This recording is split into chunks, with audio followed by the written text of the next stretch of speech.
종종 우리가 신앙생활하면서 가지게 되는 궁금증 혹은 의문들이 있습니다. 특별히 이제 목회자이다 보니까 교회에서 성도들이 간혹 질문하실 때가 있어요. 신앙에 관한 질문. 그리고 이제 교회에서만 성도를 만나는 게 아니라 밖에서도 이제 만나게 될 때 저를 목사로 아는 사람은 저희 교회 교인이 아닌데도 저한테 그런 질문들을 이제 하시는 분들이 있으세요. 정말로 질문을 하게 되는 이유 중에 하나는 궁금해서, 잘 몰라서, 우리가 신앙생활하면서 성경을 이렇게 보고 설교도 듣고 또 때로는 성경 공부도 하지만 그게 다 한눈에 다 들어오는 건 아니거든요. 그러니까 정말 궁금해서 물어보시는 경우도 있고, 또 그 질문하는 그 문제 자체가 자신의 삶에 있어서 아직 해결되지 않은 문제일 때 그것에 대해서 이제 질문을 이제 하시는 거죠. 여러분, 우리는 모든 사람이 다 동일하게 자기 앞에 어떤 문제가 있으면 그 문제를 그냥 두고 가고 싶어 하지 않습니다. 어떤 방식으로든 해결하고 싶은 거죠. 왜냐하면 그 문제를 그냥 두면 너무 힘들잖아요. 너무 무겁고 짐스럽고 때로는 괴로우니까 그걸 좀 벗어버리고 싶고 혹은 털어버리고 싶으니까 그 당면한 자신의 문제를 해결하고 싶어서 사실은 저에게도 혹은 질문하는 것이라 생각이 들었습니다. 물론 각자 나름대로 이제 해결하려고 다 합니다. 그렇죠? 이런 방법도 해보고 저런 방법도 해보는데 그게 우리의 노력으로만 되는 게 아닌 경우들이 있거든요. 특별히 우리가 근본적으로 삶을 인생을 살면서 경험하는 해결하고 싶은 문제가 하나 있는데 그 문제가 무엇이냐면 죄의 문제입니다. 왜냐하면 모든 사람이 다 죄인이잖아요. 그런데 그 문제를 해결하고 싶은 거죠. 어떻게든 해결하고 싶은 거예요. 로마서 3장 9절에 보면 유대인이나 헬라인이나 다 죄 아래 있다고 우리가 이미 선언했다 이렇게 말씀합니다. 또 3장 23절 보면 모든 사람이 죄를 범하며 하나님의 영광에 이르지 못하더니, 또 로마서 5장 12절에 그러므로 한 사람으로 말미암아 죄가 세상에 들어오고 죄로 말미암아 사망이 들어왔으니. 그러니까 저와 여러분 가운데 물론 정도의 차이가 혹은 있을 수는 있겠지만 죄인이 아니라고 할 사람은 사실 아무도 없습니다. 정도의 차이는 좀 있어요. 여러분, 한국어가 갖고 있는 그런 표현의 뉘앙스 때문에 우리는 자꾸 그 차이를 강조하고 싶을 때가 있어요. 그래도 내가 저 사람보단 나아요. 그런 생각을 갖고 있어요. 왜냐하면 여러분, 노랑도 다 똑같은 노랑이 아니잖아요. 노랑이 있고 샛노란 게 있고 누르끼끼한 게 있고 다 똑같은 노랑이 아니니까 나를 저 노랑이랑 똑같다고 하지 말라는 거예요. 다르다는 것을 이야기하고 싶은 거예요. 근데 여러분, 샛노랗든 노랑이든 누리끼끼 하든 노랑은 노랑이죠. 우리는 때로는 큰 죄가 있고 작은 죄가 있다고 이야기합니다. 맞아요. 구분을 할 수 있어요. 큰 죄가 있고 작은 죄가 있어요. 그러다 보니까 큰 죄인이 있고 작은 죄인이 있어요. 그런데 여러분, 죄의 삭은 사망인 것은 똑같습니다. 그러니까 달라지는 게 없어요. 그래서 사람이 자기의 죄를 없게 하려고 혹은 자기의 죄를 씻으려고 나름대로 이제 방법을 찾죠.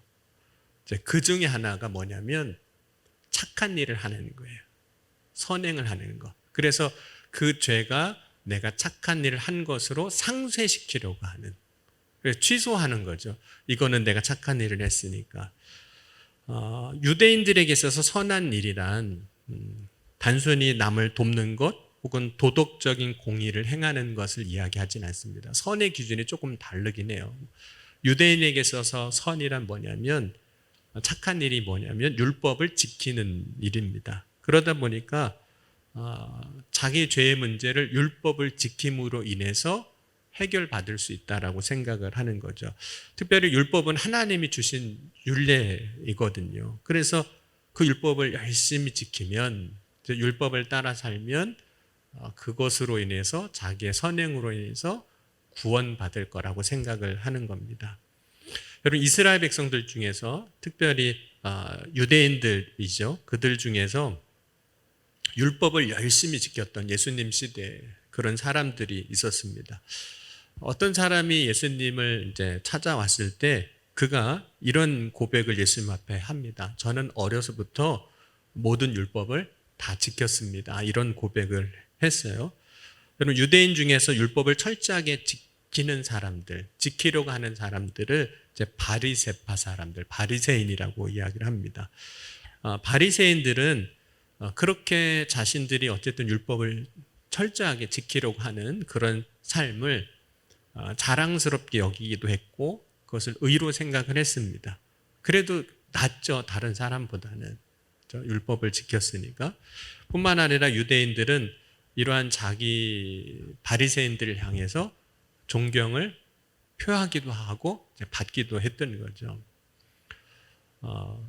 하지만 예수님께서 그 바리새인들을 향해서 뭐라고 말씀하셨냐면 화 있을진저 외식하는 서기관들과 바리새인들이요, 이렇게 말씀합니다. 그러면서 그들을 뭐라고도 말씀하셨냐면 자기도 천국에 못 들어가고 다른 사람도 천국에 들어가지 못하도록 천국 문을 닫는 사람이라고도 말씀하셨고, 지옥 자식이 되게 하는 사람, 정의와 긍휼과 믿음을 버린 사람, 회칠한 무덤 같은 사람이라고도 말씀을 하시고 책망하셨습니다. 그러니까 예수님 시대에 보통 사람들이 바리새인들을 향해서 가지고 있던 그 생각과는 다르게 말씀을 하신 거죠.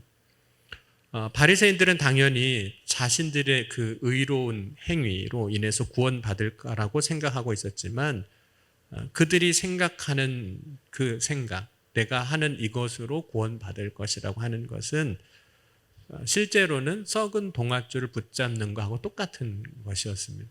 그 구원이 아닌데 그걸 붙잡는 거죠. 그리고 바리새인들은 그들이 구원받을 수 없는 그것을 붙잡고 그걸 의지하고 살아왔던 겁니다.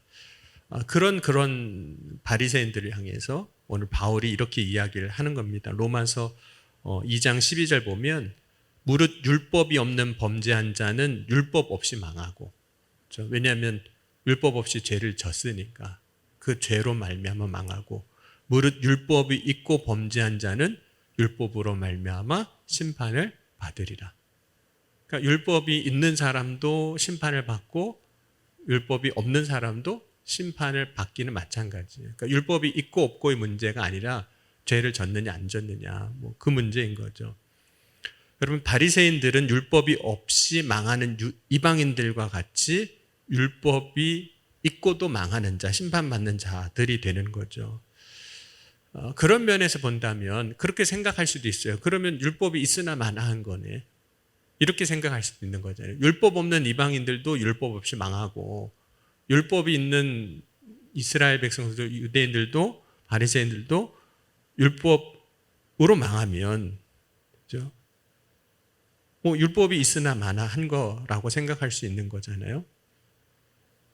그럼 바울은 그 바리새인들을 향해서 혹은 유대인들을 향해서 오늘, 물론 자기 자신이기도 하지만, 자기도 유대인이긴 하지만 이렇게 이야기를 합니다. 13절 보면 하나님 앞에서 율법을 듣는 자가 의인이 아니요 오직 율법을 행하는 자라야 의롭다 하심을 얻으리니. 그러니까 대다수의 유대인들은 자신들이 율법을 행하는 자라고 생각은 하고 있었지만 실제로는 율법을 듣는 자이지 행하는 자가 아니었다는 거예요. 그러나 실제로 유대인들은 그렇게 얘기는 하진 않을 거예요. 왜냐하면 우리가 듣기만 한 게 아니라 행했다라고 말하거든요. 예를 들자면 유대인들, 바리새인뿐만 아니라 유대인들 상당수는 율법을 지켰습니다. 물론 다는 아니지만 하루에 3번 시간을 정해서 기도한다든지, 혹은 율법이 정한 대로 부정한 음식은 안 먹고 부정하지 않은 음식만 먹고, 이런 생활 속에서 자신들이 율법 안에서 해야 할 일들을 지켰다라고 말을 하는 거죠. 하지만 실상은 율법을 지키는 것에 있어서 온전한 건 아니었어요. 그 이유는 또 다른 이유가 있는데, 다 지키지 못할 뿐만 아니라 실제로 유대인들의 삶을 보니까 자신들이 지키기를 원하는 것만 지키는 거예요. 이렇게 할 수도 있죠. 할 수 있는 것만 하는 거예요. 그래서 예수님께서 그 서기관과 바리새인들을 향해서 이런 이야기를 한 겁니다. 그들이 율법을 지킨다고 하지만 실상은 긍휼과 사랑과 믿음을 버린 사람들이라. 자기의 의를 드러낼 수 있는 혹은 할 만한 것들은 하나님의 말씀 안에서 지켰지만 긍휼과 사랑과 믿음은 버렸다는 거예요. 그러니까 자기 자신은 되게 의롭고 나는 이렇게 율법을 다 지키고 살았다고는 말은 해요. 물론 다른 사람보다 더 열심히 했고 한 건 맞지만, 그러나 실제로는 그렇지가 않다는 거죠. 여러분, 오늘 우리가 때로는 신앙생활 하면서 꼭 바리새인처럼 신앙생활 하기도 합니다. 유대인들처럼 신앙생활 할 수도 있어요. 자기는 다 지켰대요. 그리고 저 사람들은 안 지켰다는 거예요. 나는 다 지켰고 저들은 안 했고.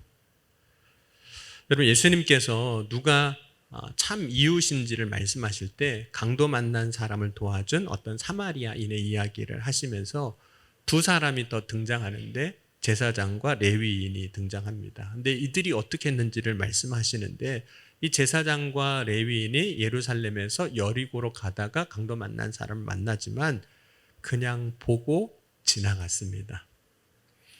그러면 제사장과 레위인이 율법은 지킨 거예요. 어떤 율법은 지켰냐면 예루살렘에 올라가서 절기를 지키고 하나님 앞에 속죄 제사도 드리고 하는 그런 율법은 지킨 거예요. 그런데 내려가다가 강도 만난 사람을 만났는데 이 강도 만난 사람을 보고 그냥 지나간 거예요.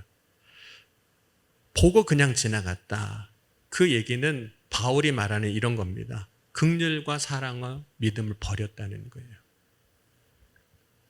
그래서 제사장이나 레위인은 강도 만난 사람을 돌보지는 않습니다. 사랑이 없다라고 예수님 말씀하신 거죠.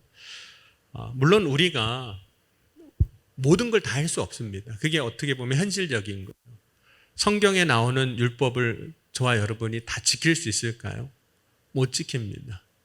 저도 못 지켜요. 여러분, 율법이 요구하는 것을 완전하게 이룰 수 있는 사람은 사실은 아무리 잘 지켜도 아무도 없습니다. 그럼에도 불구하고 그 율법에서 말하는 것들이 있어요. 그 율법이 말하는 것을 해야 하는 것들이 있어요. 다 이룰 수 없지만 하나님의 말씀을 듣고 행해야 하는 것들이 있다는 거예요. 그럼 오늘 우리가 어쩌면 잘못된 믿음을 가지고 살아갈 수도 있을 수도 있어요. 뭐냐면 우리가 조금 더 나을 수 있어요. 바리새인들이 조금 더 나은 것처럼.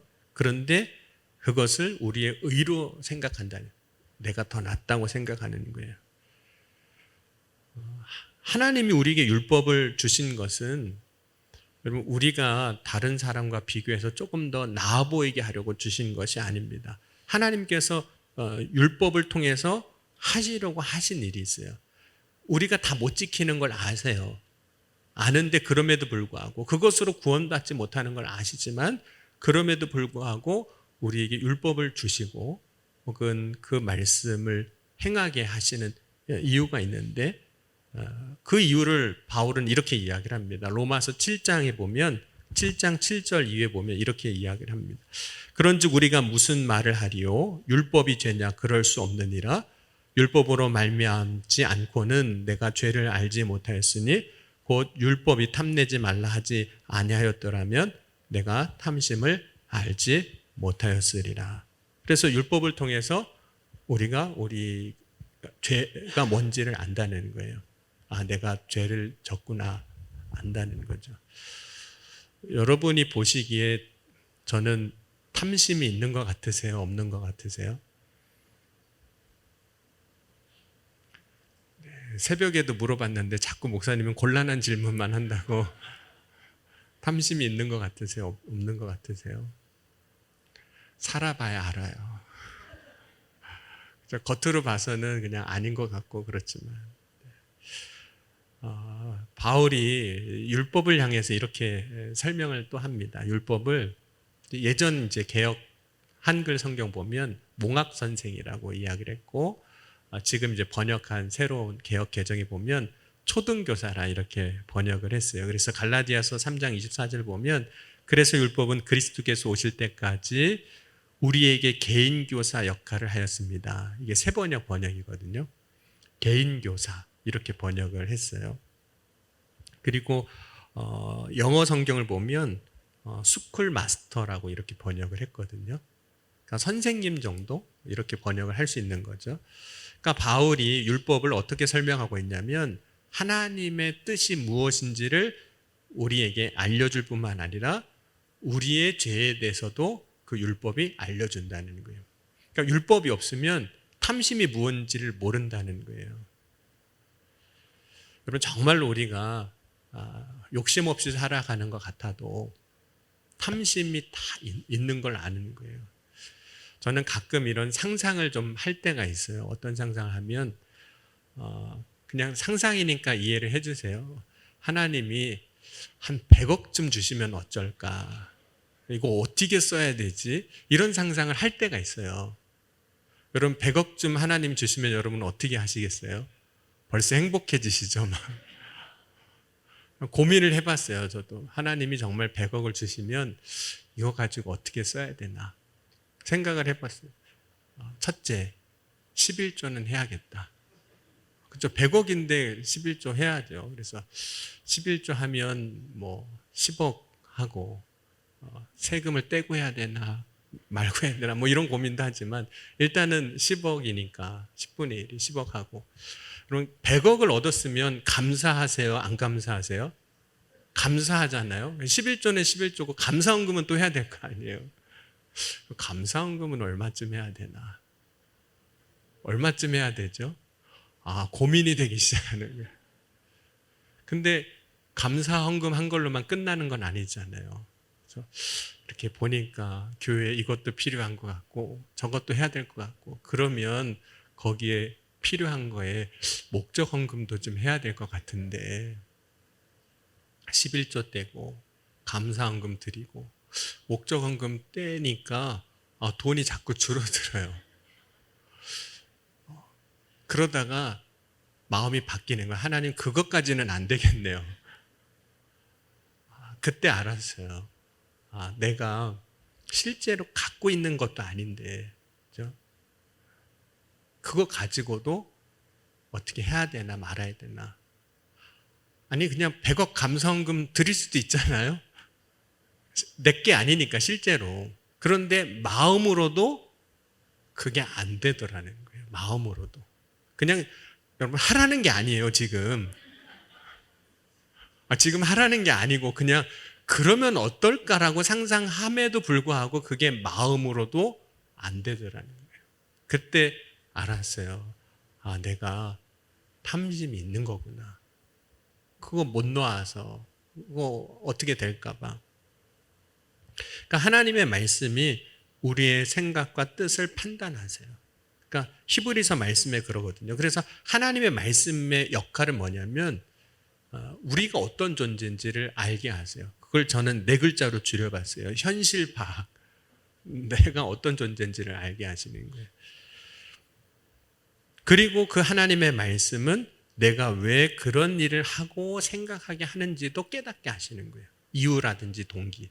나는 왜 이걸 주저했지? 내 안에 탐심이 있는 거구나. 그리고 그것을 그렇게 붙잡고 있을 때 그 이후에 나의 삶은 어떻게 될까? 그 결과에 대해서도 예측하고 혹은 생각해 보게 하신 거죠. 여러분 하나님의 말씀은 살아있는 말씀입니다. 그래서 우리로 하여금 알게 하시는 거예요. 깨닫게 하시는 거예요. 그것이 이제 바울이 말하는 율법의 역할이라고 이야기를 하는 겁니다. 율법이 없는 이들에게는 하나님이 본성 안에서 우리에게 양심을 주셨다고 이야기하거든요. 양심은 마음에 새긴 율법의 역할을 한다라고 오늘 이야기를 합니다. 그래서 율법을 준 자나 없는 자는 하나님 동일하시다 이렇게 이야기를 해요. 여러분 율법으로 말미암아 심판이 없어지는 건 아닙니다. 그러니까 우리가 율법을 잘 지켰다고 심판이 없어지는 건 아니에요. 그런데 유대인들은 율법을 잘 지켰을 때 자신들에게 심판이 없어질 거라고 생각을 했어요.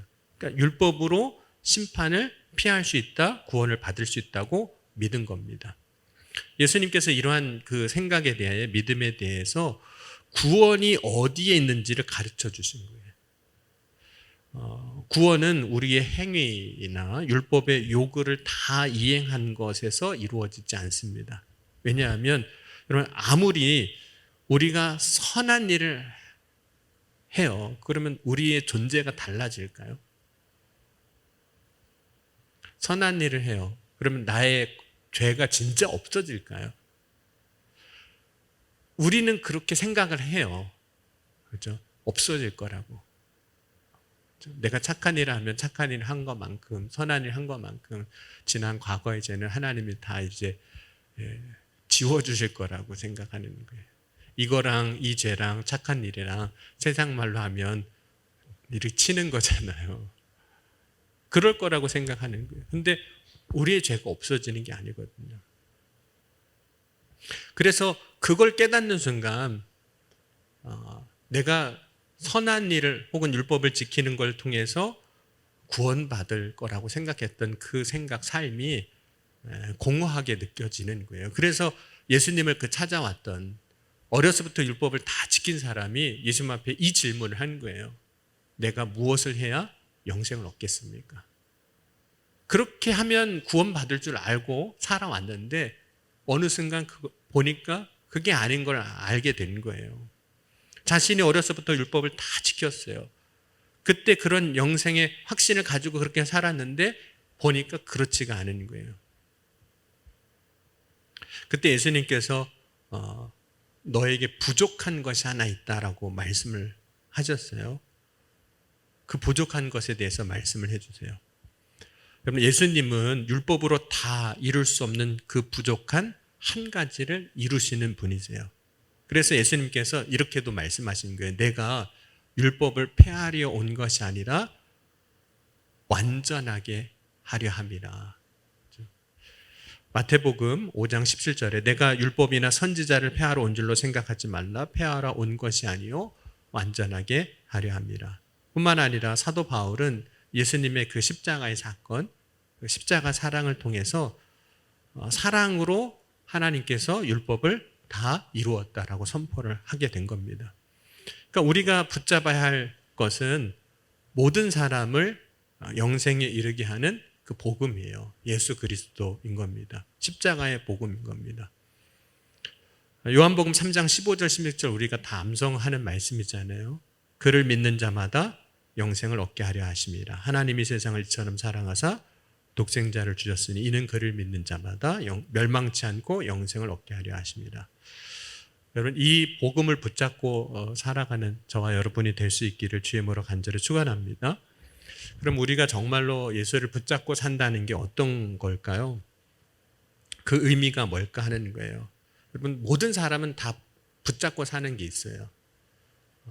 붙잡는 것이 무엇인가 우리가 보려면 내가 붙잡고 사는 게 무엇인가를 보려면 이것이 없어지면 난 무너질 것 같아. 이런 생각을 하는 것이 진짜 붙잡고 있는 거거든요. 예를 들자면 돈 붙잡고 사는 사람은 돈 없으면 무너질 것 같아요. 인생 못 살 것 같아요. 명예 붙잡고 사는 사람 다른 거 없어도 되는데 명예에 이르면 다 잃은 것 같은 거예요. 이것이 이제 그 사람 붙잡고 있는 걸 보여주는 거죠. 그러니까 없어도 상관없어요 라고 말할 수 있는 것은 붙잡은 게 아니에요. 그거 없어도 괜찮아요. 그래서 저는 말씀을 준비하면서 그러면 이 말씀을 나한테 한번 적용해 보자. 나는 무엇을 붙잡고 사는가? 뭐가 없어도 괜찮아요 라고 난 말할 수 있는가라고 한번 생각을 해봤어요. 여러분도 아마 이 시간을 통해서 내가 무엇을 붙잡고 사는지를 한번 돌아보는 기회가 되셨으면 좋겠는데 저는 이제 목사이니까 목회하는 상황에서 생각을 해봤어요.